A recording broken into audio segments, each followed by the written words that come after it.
मामला है कि आज जो कुछ भी हुआ है एमआईएम के साथ एक बड़ा धोखा हुआ है।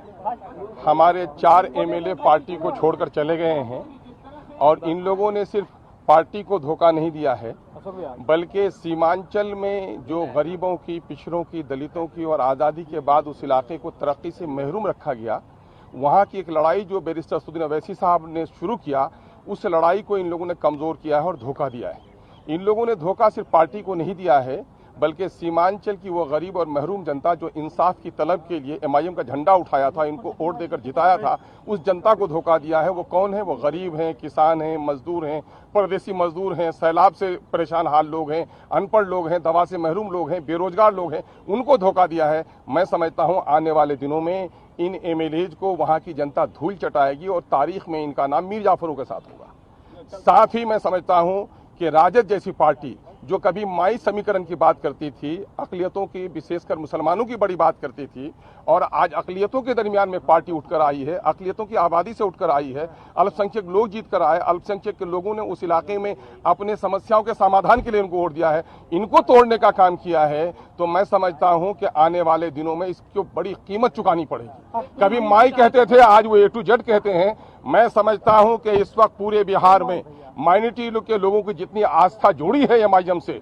उस आस्था को खत्म नहीं कर सकते थे। बल्कि मैं दावे के साथ कहता हूं, मैं एक टूटा था तो 5 लेकर आया था, आज 4 टूटे हैं तो 24 लेकर एमआईएम आएगी और ऐसे लोगों को भी धूल चटाने का काम करेगी। इससे हमारी पार्टी में कोई घबराहट नहीं है। जाने वाले चले गए, ले जाने वाले लेके चले गए। मीर जाफर का किरदार जिसने अदा किया, और जिन लोगों ने अक़लियतों में गुजरात में गर्दनें काटी हैं, जिन लोगों ने बाबरी मस्जिद तोड़ी है, अक़लियत के लोगों ने ऐसे लोगों को माफ नहीं किया है। मैं समझता हूं कि अक़लियत के लोग, अक़लियत की एक उठती हुई ताकत को जिन लोगों ने तोड़ा है, उसको भी माफ नहीं करेंगे। आपके विधायकों के ऊपर आपका कंट्रोल नहीं था, इसलिए आपके विधायकों पर आपका कंट्रोल नहीं था। नहीं, मेरे कंट्रोल का मामला ये है, ये पुलिसिया मामला नहीं होता है, कंट्रोल है। उनको इतनी आज़ादी मिलनी चाहिए, सोच समझ की आज़ादी मिलनी चाहिए।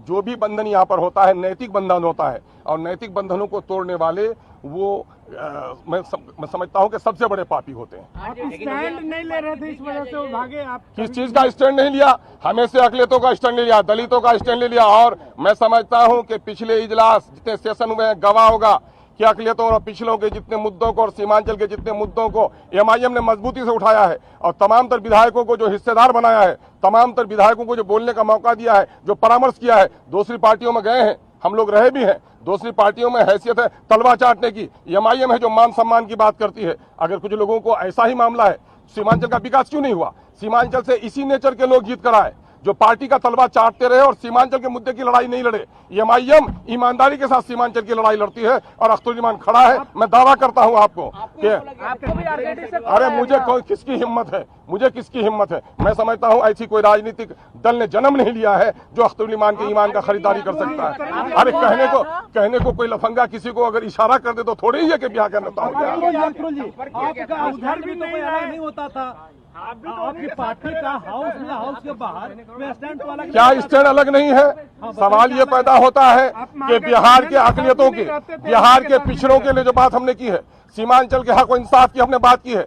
सीमांचल में वो तमाम तर विधायक जिनकी बस्तियां कट रही हैं, जहाँ सैलाब का कहर है, जहाँ पुल नहीं बना, सड़क नहीं बना, स्कूल नहीं बना, हॉस्पिटल नहीं बना, रोजगार का मौका नहीं आया, वो स्टैंड कोई साथ दिया क्या? उस स्टैंड में एमआईएम सब लोग साथ थे क्या? दूसरी पार्टियां थी क्या? हाँ, जो कॉमन मामला था, अभी मामला आया अग्निपथ का मामला कॉमन इशू है। कॉमन इशू में हमने भी पार्टी का साथ दिया। लेकिन जहां तक सीमांचल के मुद्दे रहे, सीमांचल के मुद्दे में पार्टी कभी पीछे नहीं रही है। और मैं समझता हूं किसी पार्टी ने सीमांचल की इतनी वकालत नहीं की है जितना अल्प अवधि में एमआईएम ने की है। लेकिन आपको अंदेशा नहीं था, बड़ी पार्टी बन गई, आपको लगता है बिहार में कुछ होने वाला है? अब भाई ये मुंगेरी लाल के सपने हैं। मैं समझता हूं कि विचारों की लड़ाई लड़ने वाले अवसरवाद की राजनीति नहीं लड़नी चाहिए। अब ये उम्मीद पालते हैं उनसे पूछिए। लेकिन मैं जनता की लड़ाई लड़ता हूं, सड़क से सदन तक। सड़क में हमारी लड़ाई और मजबूत होगी। सदन में भले ही हमारी संख्या घटी है, हम सदन के संख्या घटने से नहीं घबरा रहे हैं। मैं समझता हूं कि बिहार की जनता इस हादसे से और रिएक्शन के साथ हमारे साथ आएगी। चाहिए था, ये महसूस हो रहा जी, महागठबंधन के मुझे किसी के फोल्डर की जरूरत नहीं है। मैं मंत्रालय का ख्वाब भी नहीं देखता और मैं कोई अपनी जाति फायदे के लिए राजनीति भी नहीं करता। मैं तो सीमांचल की लड़ाई लड़ने आया हूं। बिहार के दबे कुचले अक़लियतों की, पिछड़ों की, शोषितों की, वंचितों की आवाज बनकर आया हूं।